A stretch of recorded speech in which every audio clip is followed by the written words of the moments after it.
I didn't hear him come in, I didn't hear anything, and all of a sudden there was someone standing in my door, the bedroom door, and I looked up and I thought it was my dad at first, because he drives weird hours and he might have come in early because it was early in the morning.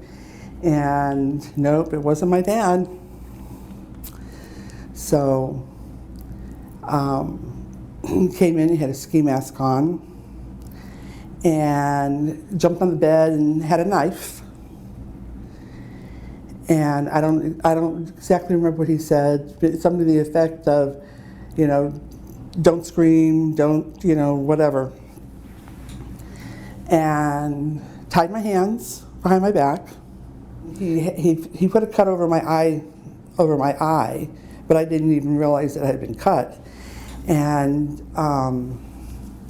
I guess part of what he said is that, I don't know what he said. I just remember feeling extremely threatened. After it was all over and done with, he went through the stuff in the room, took money out of my purse, took some coin books and stuff that I had, and took a piece of jewelry. It was just something that I had just gotten. I don't even know what it was. And I laid in the bed for, it seemed like forever, because I never heard I was waiting for the door to close, and I never heard the door close. So I was afraid to get up to see. And finally I said, okay, this is do or die. I don't hold it against him. There's something wrong with him. There's something not wired right or whatever, for someone to do this continually.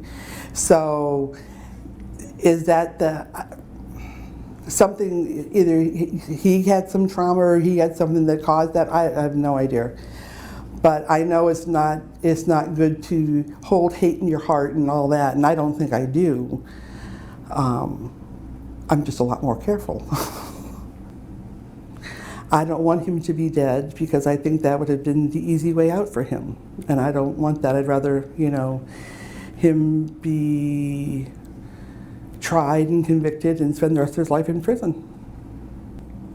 There's been anniversaries that have gone by, it's been like the 20th of June, and it's like, oh, the 18th came and gone. That's good. I'm done. And then there's sometimes it just, I wake up and I'm upset, and I don't realize what I'm upset about, and then all of a sudden, oh, it's the 18th. I'm not as open as I used to be. I used to, if I'm in a crowd, I'm on the outskirts. I'm not in the crowd. Even if it's a bunch of people I know, I'm not in the crowd. I'm more on the outskirts watching everybody. It's like there's no one behind me type thing, No one can, I can see everybody, and no one can, I can see everybody looking at me, let's put it that way. That hasn't, and that wasn't like that before. Every now and then you get the little thing, little like sharp, tinglies between the shoulder blades. I'm like, someone's watching me, and you turn around and look, but I don't, that's gotten a lot better. It doesn't happen a lot anymore.